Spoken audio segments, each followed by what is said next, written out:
Shalom, nama saya Kimberly Jen dari SRE Goshen. Saya dari kelas 6 Omega. Pada pagi ini, saya akan membaca bacaan sidang hari ke-30 yang bertajuk Beristirahat Penuh dan Menyenangkan Diri. Orang-orang muda harus ingat bahwa mereka bertanggung jawab atas segala kesempatan yang mereka nikmati, atas penggunaan waktu mereka, dan atas penggunaan kesanggupan mereka dengan betul. Mereka mungkin bertanya, tidak perlu kita menikmati hiburan dan rekreasi? Haruskah kita bekerja tanpa variasi? Suatu perubahan dari pekerjaan jasmani yang telah membebani kekuatan berlebih-lebihan sangat perlu sementara waktu, agar mereka dapat meneruskan pekerjaan dan bekerja sekeras dengan kemajuan yang lebih besar. Tetapi istirahat penuh mungkin tidak perlu, meskipun hal itu membawa hasil yang terbaik bagi kekuatan tubuh mereka.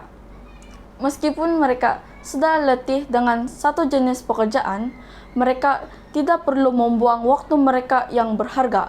Sebab itu, mereka dapat melakukan sesuatu yang tidak terlalu meletihkan tetapi yang akan membawa keuntungan pada ibu atau saudara-saudara perempuan mereka, dalam meringankan tanggung jawab mereka oleh mengerjakan sendiri beban-beban yang paling kasar yang harus mereka tanggung, dan dapat memperoleh kesenangan yang berasal dari prinsip yang akan memberikan kebahagiaan sejati, dan waktu mereka tidak akan digunakan dengan sia-sia atau dalam pemanjaan yang mementingkan diri.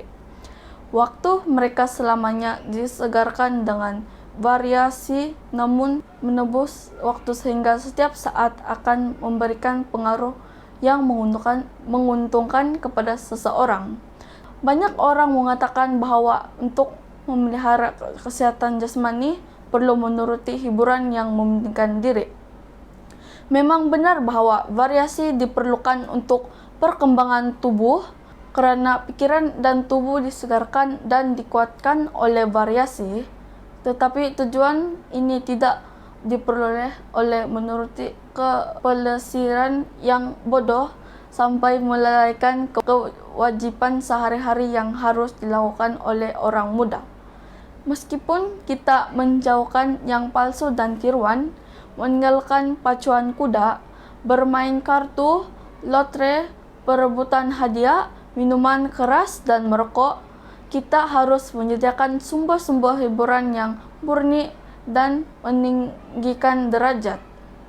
Bioskop adalah salah satu tempat kepelesiran yang paling berbahaya. Gantinya, menjadi suatu sekolah untuk kesusilaan dan sifat-sifat baik, sebagaimana yang sering dilakukan orang. Justru itulah tempat perkembangan kebajetan akhlak. Kebiasaan-kebiasaan yang jahat dan kecenderungan yang berdosa dikuatkan dan diteguhkan oleh segala kepelesiran ini. Nyanyian-nyanyian yang rendah mutunya, gerakan, ungkapan, dan sikap yang tidak senonoh merusakkan angan-angan dan merendahkan akhlak. Setiap orang yang muda biasanya menghadiri pertunjukan seperti itu akan menjadi lebih bejat dalam prinsip. Tidak ada pengaruh di negeri kita yang lebih kuat untuk meracuni angan-angan, merusakkan kesan rohani, dan menumpulkan selera untuk kesenangan yang tenang dan kenyataan kehidupan yang sederhana daripada kepelesiran dan tontonan bioskop. Keinginan akan pertunjukan ini bertambah setiap kali dituruti, sebagaimana halnya dengan keinginan untuk minuman keras bertambah kuat bila selalu minum. Satu-satunya jalan yang aman ialah menjauhi bioskop, sirkus, dan setiap tempat kepelesiran lainnya yang diragukan.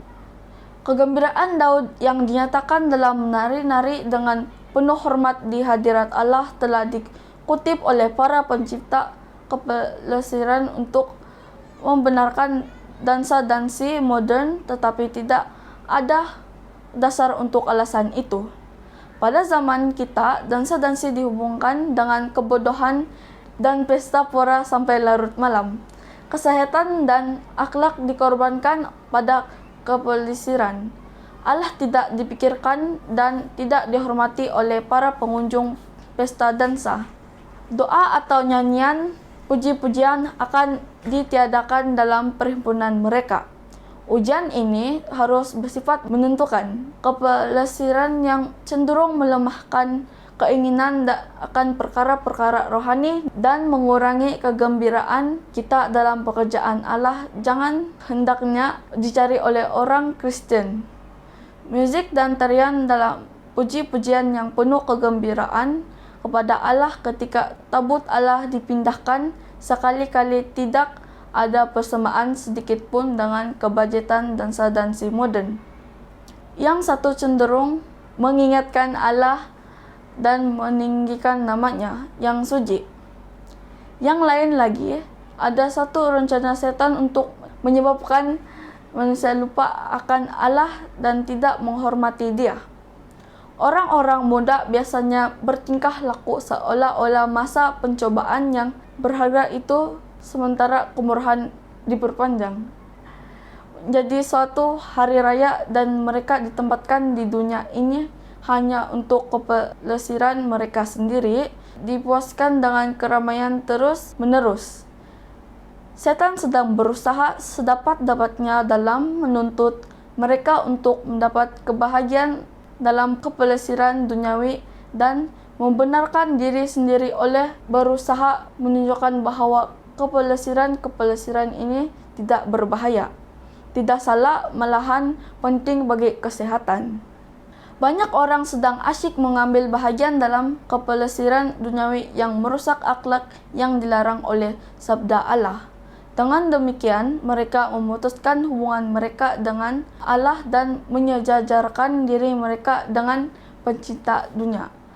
Dosa-dosa yang membinasakan orang-orang pada zaman air bah serta kota-kota di padang terdapat juga dewasa ini bukan saja di negeri-negeri kafir, bukan saja di kalangan orang-orang yang mengaku Kristen, tapi juga di kalangan orang-orang yang mengaku sedang menunggu kedatangan anak manusia. Kalau saja Allah menunjukkan dosa-dosa ini di hadapanmu sebagaimana yang kelihatan pada pandangannya, sudah pasti engkau akan dipenuhi dengan malu dan takut. Keinginan untuk keramaian dan hiburan yang menyenangkan merupakan satu penggodaan dan suatu jerat bagi umat Allah dan terumpama bagi orang-orang muda. Setan senantiasa menyediakan bujukan untuk menarik pikiran dari pekerjaan persiapan yang serius guna menghadapi peristiwa-peristiwa mendatang. Dengan perantaraan orang-orang duniawi ini terus-menerus menawarkan keramaian guna memikat orang-orang yang kurang waspada agar mereka menggabungkan diri dalam kepelesiran duniawi. Ada banyak pertunjukan, kuliah, dan serba jenis hiburan yang sengaja direncanakan untuk menuntun kepada sifat cinta akan dunia, dan oleh hubungan dengan dunia ini iman dilemahkan. Allah tidak menghendaki orang-orang yang mencari kepelesiran dunia sebagai para pengikutnya. Hanya mereka yang menyangkal diri dan hidup sederhana, rendah hati, dan suci menjadi para pengikut Yesus. Dan orang-orang sedemikian tidak dapat menikmati percakapan kosong yang dangkal, yang lazim di kalangan para pencinta dunia. Kalau engkau sungguh-sungguh milik Kristus, engkau akan mendapat kesempatan bersaksi baginya. Engkau akan diundang menghadiri tempat hiburan dan pada saat itulah engkau akan mendapat kesempatan bersaksi bagi Tuhanmu. Kalau engkau setia kepada Kristus, engkau tidak akan memberikan dalih atas ketidakhadiranmu, melainkan akan menyatakan dengan jelas dan rendah hati bahwa engkau seorang anak Allah dan bahwa prinsip-prinsipmu tidak diperkenankan kau berada di satu tempat, biarpun sekali saja di mana engkau tidak dapat mengundang hadirat Tuhanmu. Antara pergaulan para pengikut Kristus untuk rekreasi, Kristen dan pertemuan duniawi untuk kepelesiran dan hiburan akan ada sesuatu perbedaan yang mencolok. Gantinya, doa dan menyebut Kristus dan perkara-perkara yang suci akan kedengaran dari bibir orang-orang duniawi gelak yang bodoh dan percakapan yang remeh. Pikiran mereka ialah untuk bersukaria berlaka. Kepelesiran mereka mulai dalam kebodohan dan berakhir dalam kesia-siaan. Sekian bacaan sidang kita pada pagi ini. Terima kasih.